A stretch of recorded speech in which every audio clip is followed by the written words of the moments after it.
ডান দিকে হচ্ছে বলেশ্বর নদী, আর সামনে সমুদ্র পানি হচ্ছে বঙ্গোপসাগর। বঙ্গোপসাগরের পাশ ঘিরে রয়েছে সমুদ্রটা সমুদ্র সৈকত। সেই সমুদ্র সৈকতে অসীম অপার সৌন্দর্য দেখতে আমরা বন্ধুরা যাচ্ছি। মোহনা বেশি বেশি নদীর ঢেউয়ের তালে তালে স্রোতের গর্জনে আমরা এই মোহনা মাঝখান দিয়ে সাগরের যে মিলে গিয়ে দুটি নদী সেই উত্তাল ঢেউয়ের তালে তালে ধীরে ধীরে শব্দে আমরা এগিয়ে যাচ্ছি। এখানে আমাদের বন্ধু জুয়েল যদি জুয়েল আমারও যদি একটু শেয়ার করো বন্ধু। উনি সেন্ট মার্টিনে গিয়েছিলেন শুনলাম, সেখানে এরকম একটা ফিলিংস পেয়েছিলেন যে ডলারের ভ্রমণে যখন এই ডলারে সেন্ট মার্টিনে গেছি প্রায় 3 বার গেছি, 3-4 বার গেছি ট্রলারে।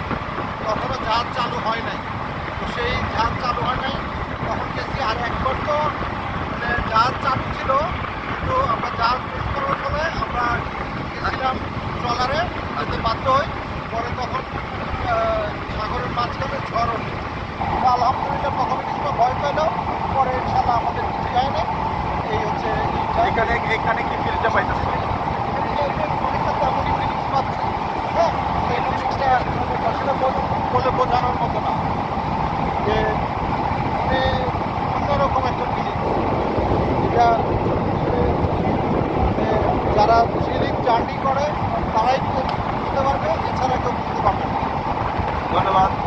আসলে নদীর মোহনা মোহনা নদী যখন সাগরে যখন মিশে যায় তখন কিন্তু একটা নদীতে সাগরে কিন্তু একটা বাধার সৃষ্টি হয়। সেই বাধার থেকেই কিন্তু একটা ঢেউয়ের সৃষ্টি হয়। সেই ঢেউয়ে কিন্তু ঢেউয়ে যে যুদ্ধ, সেই ঢেউয়ে আমরা নৌকায় ভেসে বেড়াচ্ছি। এখানে আমাদের অনেক সাহসী বন্ধু আলামিন কিন্তু আজকে মনে হচ্ছে এই মুহূর্তে এখানে সাগরের ঢেউ ভিতরেও সাহসী হয়ে যায়, সাহসীরা মৃত্যু হয়ে যায়।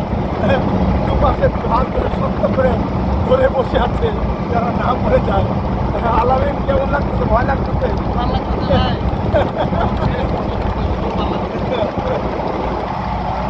ভাই আবার একটু যদি বলো বন্ধু, এই 3 নদী মোহনা, এখানে বাম দিকে পায়রা নদী, ডান দিকে বলেশ্বর, আর এটা হলো বিষকালের সামনে হলো বঙ্গোপসাগর। কেমন লাগতেছে? আমার কাছে খুবই ভালো লাগতেছে, চমৎকার একটা অনুভূতি। আমরা ঢেউয়ের সাথে সাথে ট্রলার দিয়ে যাচ্ছি, ঢেউ মাঝে মধ্যে আমাদের খুব সুন্দর ট্রলার দিয়ে যাচ্ছে এবং লাভও দিচ্ছে, এবং আমরা সেটাকে ভালোভাবে উপভোগ করতেছি। ধন্যবাদ।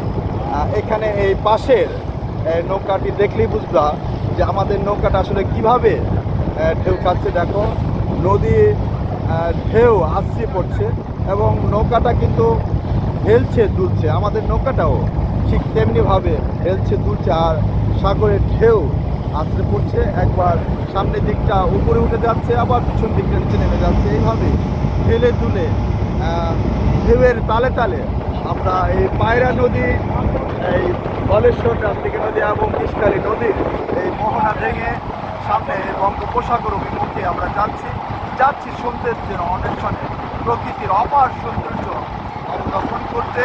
এই বঙ্গোপসাগরে এখানে দেখো ছোট ছোট বাচ্চারা, তারাও কিন্তু এখানে চলাফেরা করতে করতে অনেক বেশি সাহস হয়ে গেছে। আমরাও নদী, সাগর, বিল, জল ভ্রমণ করতে করতে যদিও সাঁতার জানি না, তারপরেও কিন্তু বুকে অপার সাহস জমে গেছে। কারণ একবার হয়তো মৃত্যুবরণ করতে হবে, কিন্তু আল্লাহর সৃষ্টিকে যেন আমরা দেখে যেতে চাই। আল্লাহর যে অপার সৌন্দর্য, সেই সৌন্দর্য আমরা দেখছি আর মুগ্ধ হচ্ছি বারবার।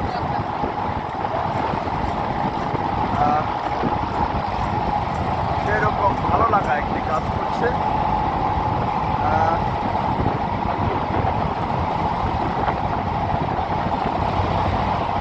সেরকম সেরকম একটি ঢেউ আসলে যারা এখানে নিয়মিত ভ্রমণ করে না অথবা নৌপথে চলাচল করে না, তাদের জন্য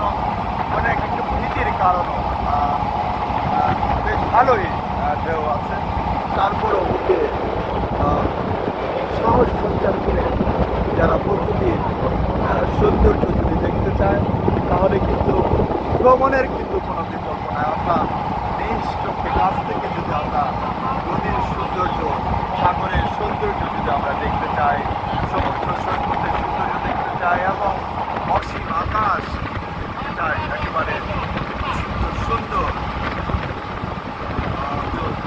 দেখতে চাই, তাহলে কিন্তু ভ্রমণের কোনো বিকল্প নাই। সেই ভ্রমণ আমরা উপভোগ করছি, অসম্ভব লাগার কাজ করছে। আল্লাহ আমাদের সকলকে সুস্থ রাখুন।